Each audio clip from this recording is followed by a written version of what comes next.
Estamos en este momento en compañía de Julio Alfredo Rivas, profesor de la Universidad Alberto Masferrer de El Salvador, y con José Pablo Pietrafesa, que nos acompaña también de Brasil.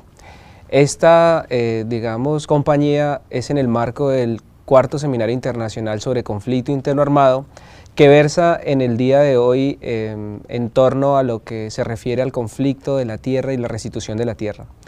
Queremos conocer la opinión de los dos conferencistas en torno a las enseñanzas y los aprendizajes de cada uno de sus países y cómo esas enseñanzas y esos aprendizajes nos pueden servir para la solución de nuestro conflicto colombiano. Julio Alfredo, quisiéramos conocer su opinión sobre las enseñanzas del proceso de El Salvador y cómo estas enseñanzas del proceso de El Salvador nos pueden ayudar a nosotros los colombianos. Bueno, buenos días a todos. Es un placer nuevamente estar en esta preciosa tierra de Neiva.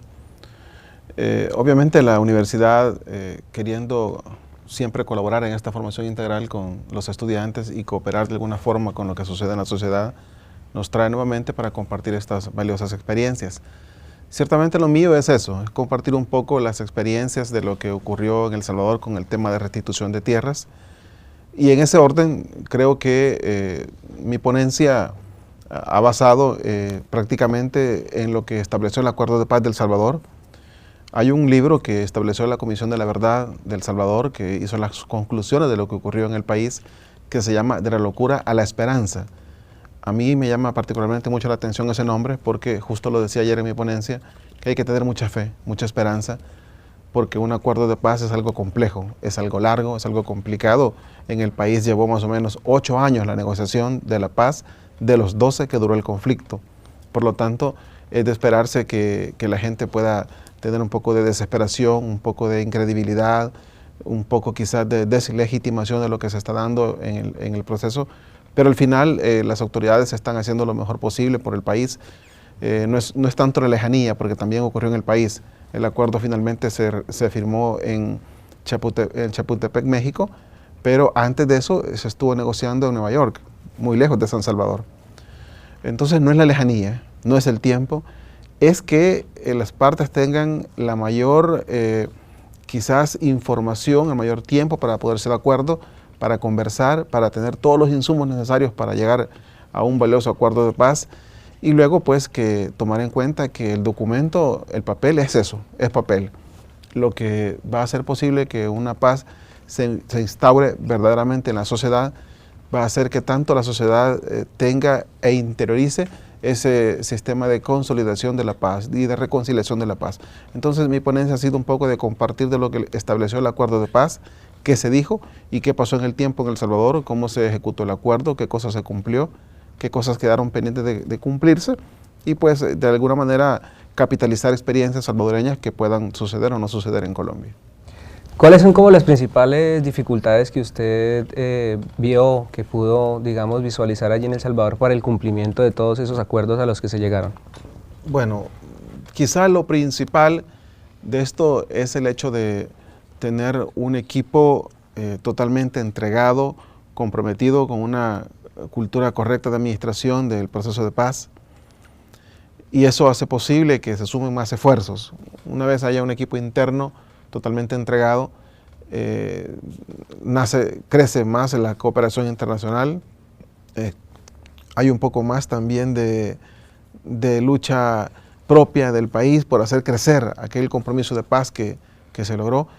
Entonces, quizás de las dificultades más grandes es que el equipo que administra la paz sea totalmente idóneo para eso y que optimice los recursos para administrar la paz, que genere más recursos para administrar la paz y que generar aquel clima de reconciliación en todas las estructuras del país. Y cuando digo todas las estructuras me refiero a los estamentos políticos, a los estamentos religiosos, a los estamentos sociales, a los estamentos académicos, todo mundo en un clima de paz y reconciliación, porque si no la paz queda en documentos, queda en compromisos, pero no lo lleva cada persona a su interior y aceptar aquel cambio, aquella reintegración de los que vienen de la montaña, los que vienen de estar en la clandestinidad, aceptar los que van a estar en tu colonia, en tu universidad, en tu colegio, en tu iglesia, y que son los mismos. Entonces, compartir con ellos, saber que vas a estar en todo momento con ellos y que son iguales, y de alguna manera quitar aquel revanchismo histórico que has sentido, porque vas a tener ahí a gente que ha sido señalada como homicida, como secuestradora, como extorsionista. Es decir, pero si estamos hablando de un clima de paz, de aceptación y reconciliación, si esa es la naturaleza de lo que queremos, entonces hay que interiorizar que ese perdón y reconciliación pueda ser posible. No solo por una ley que diga, que dicte paz y reconciliación y un acuerdo de paz, sino porque cada quien interiorice ese sistema de paz. Entonces, eso es lo complejo.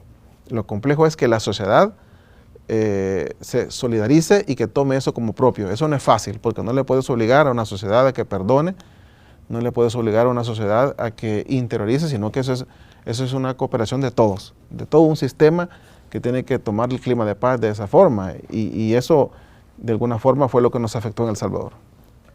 Gran parte de las dificultades que entiendo tuvieron, de acuerdo a lo que planteabas en la conferencia, tenía que ver con que, a pesar de que se hicieron recursos, hubo un problema de manejos de corrupción en la administración de esos recursos, al punto que hoy Salvador, pues, en lugar de haber modificado sus condiciones de violencia, la ubican en uno de los ratings de los países con mayores índices de violencia del mundo.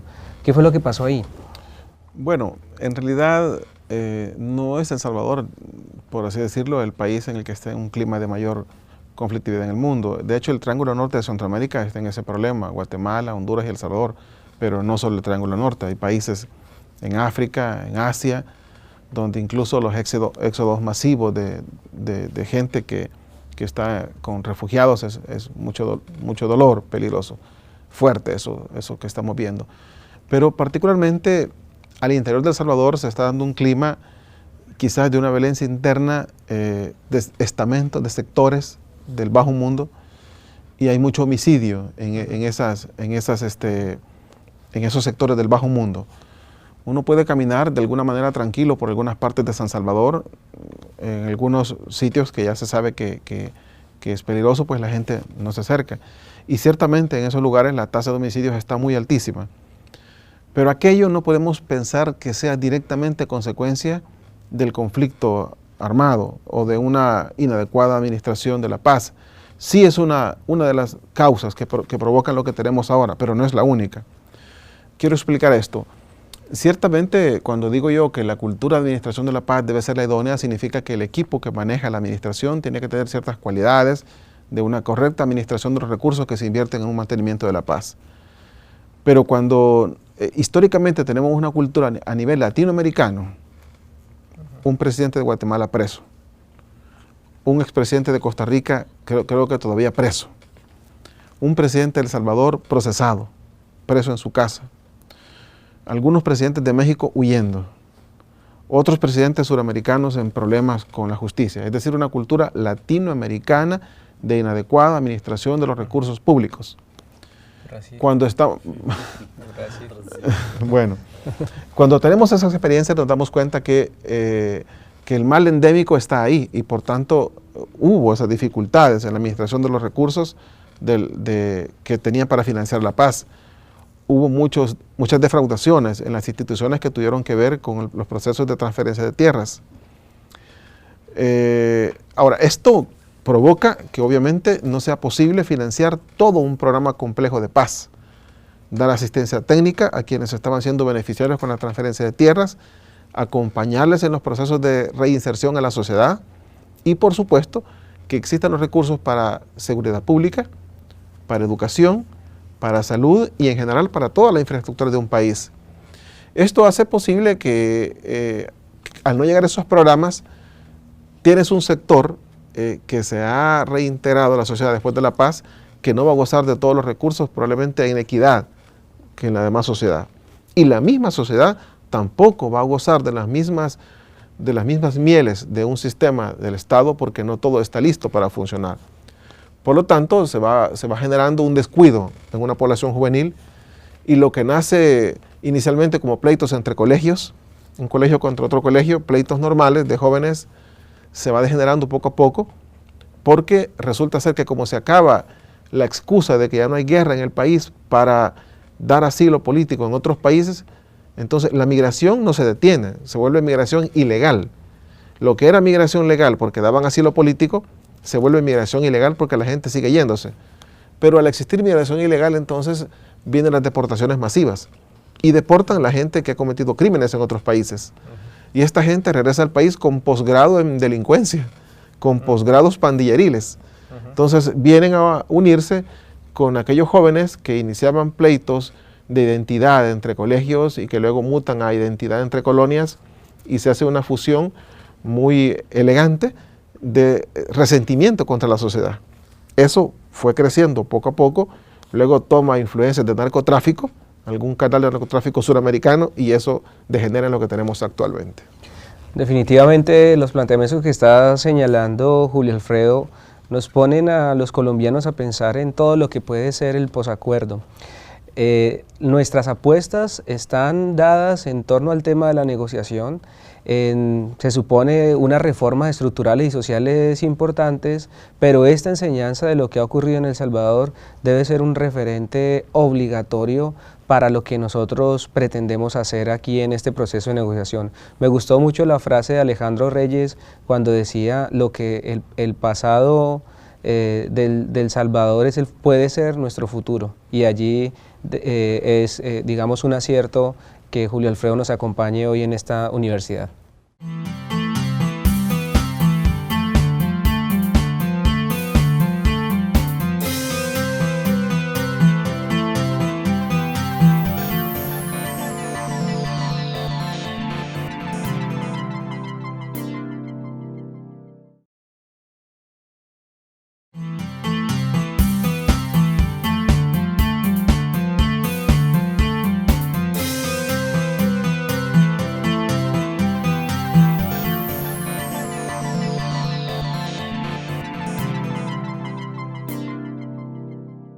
Continuando con este set de entrevistas en el marco del Seminario Internacional sobre Conflicto Interno Armado, tenemos como invitado al profesor José Pablo Pietrafesa, que nos acompaña desde Brasil, y queremos preguntarle a él en torno a su experiencia en el tema de tierra en Brasil.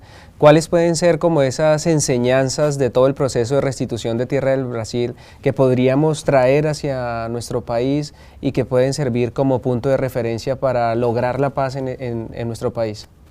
Sim, em primeiro lugar agradecer o seu convite da Universidade Sul-Colombiana à minha universidade e para a gente trocar essas experiências. Em segundo lugar, o Brasil, diferente de El Salvador e de Colômbia, não passou por um processo de guerras de guerrilhas.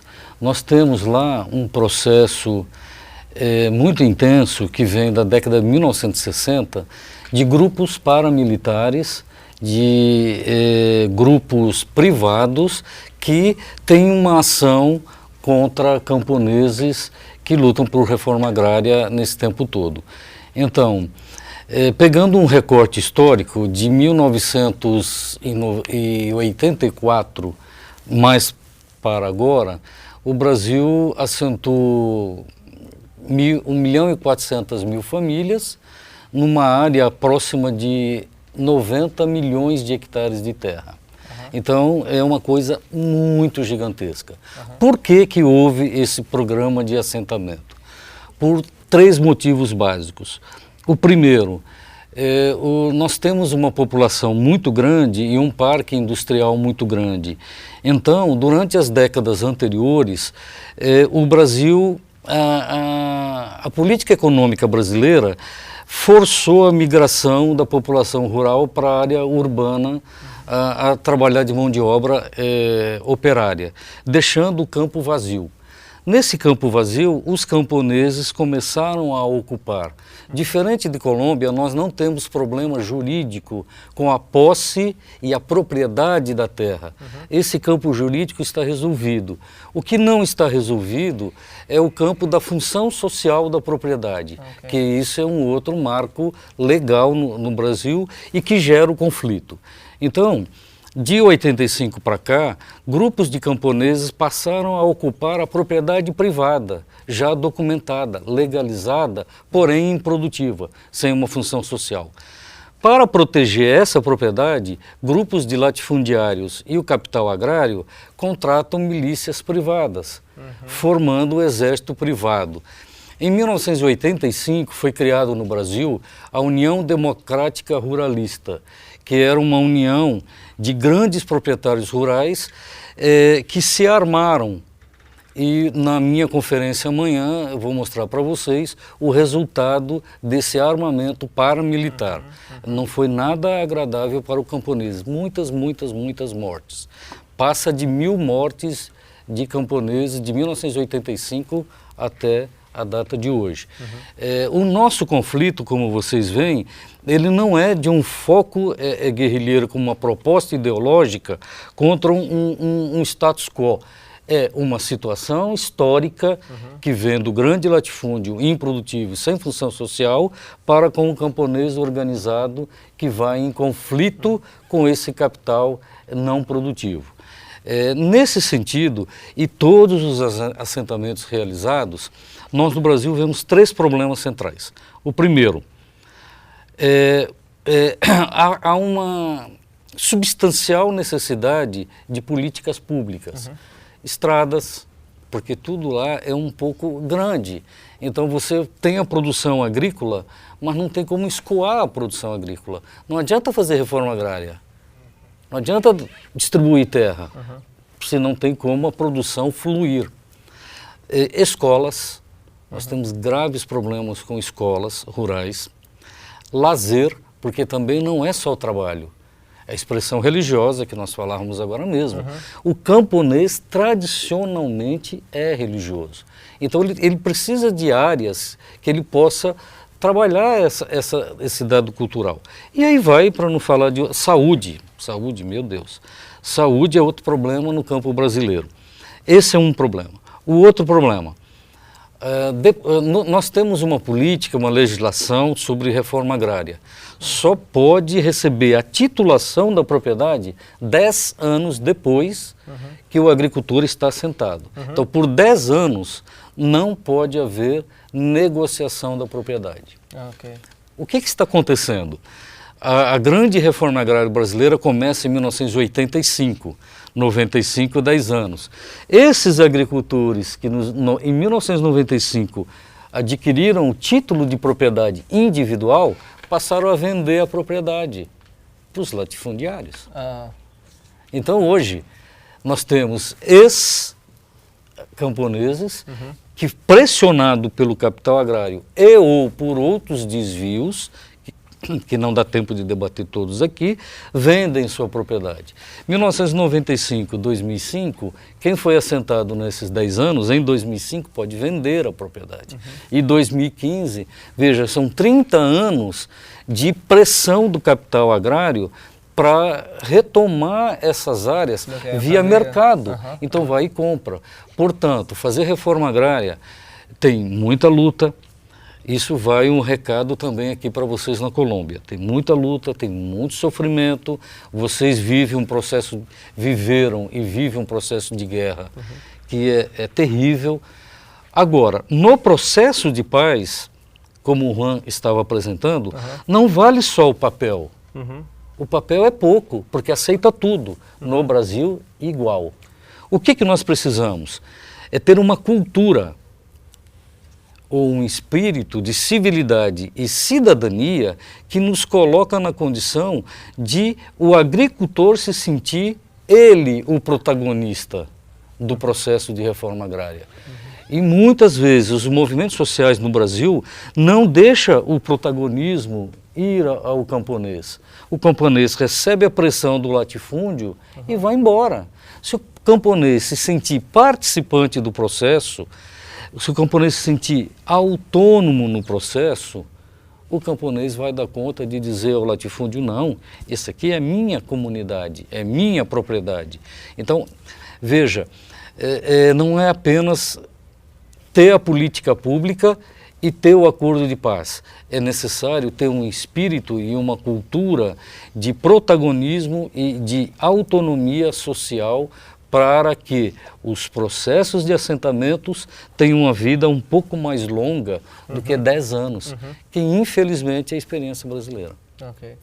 El ejemplo de las zonas de reserva campesina que tenemos en Colombia y lo que ha sucedido, por ejemplo, con la autonomía que se le ha otorgado a los pueblos indígenas con sus territorios, puede ser, digamos, un ejercicio homologable para evitar esa situación de presión de la violencia para que los pequeños campesinos que han recibido estos bienes no los vuelvan a vender a los latifundistas. Esa podría ser un mecanismo, sacarlos del comercio y decir, aquí hay un ejercicio de propiedad colectiva y en esa medida, como existe una propiedad colectiva, no lo pueden vender y entonces se acaba el tema de la presión de la violencia. ¿Esa podría ser una alternativa? Sim, poderia. Quando você me relatou essa experiência, depois eu gostaria de aprofundá-la para levar ao Brasil, porque é maravilhoso a ideia, mesmo sabendo que na comunidade tem pequenos conflitos, nós não vivemos aqui no Jardim de Éden, não é nem isso.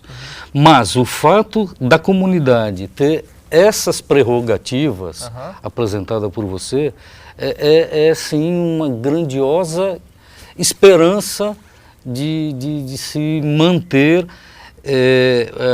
a terra, o uso da terra, na sua função social, na sua função ambiental, não é só produtiva. Não podemos derrubar todas as árvores, porque os passarinhos da Colômbia não terão para onde ir.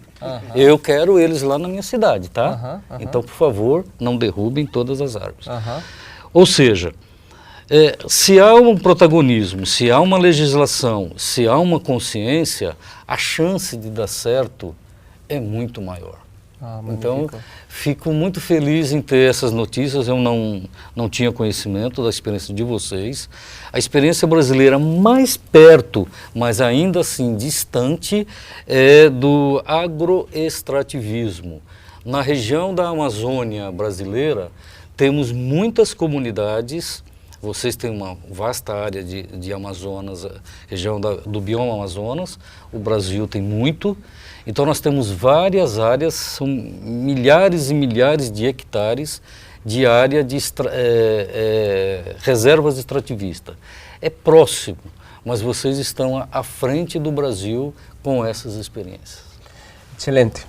Lo que podemos concluir de estas dos entrevistas es que definitivamente esa idea de Simón Bolívar en algún momento de la integración latinoamericana hoy tiene mucha vigencia.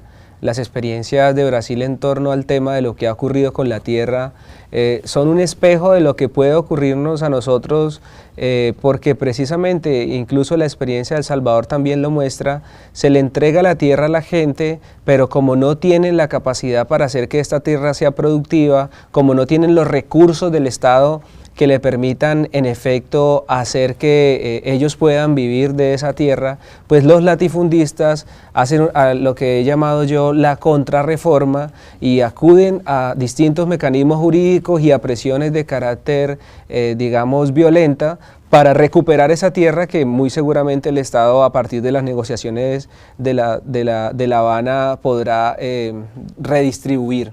Entonces es muy importante estas dos experiencias para lo que puede ser el posconflicto y lo que tiene que ver con las negociaciones actuales y en esa medida pues definitivamente la Universidad Surcolombiana con su Facultad de Ciencias Jurídicas y Políticas y el equipo que está desarrollando todo el tema del Seminario Internacional sobre Conflicto Interarmado tiene un reto muy importante de difundir estas ideas. Eso lo vamos a hacer con la publicación de las memorias del evento y por supuesto tenemos que hacer incidencia política y ayudar a todos los que hoy están tomando esas decisiones para que las decisiones que tomen sean las mejores. Muchas gracias.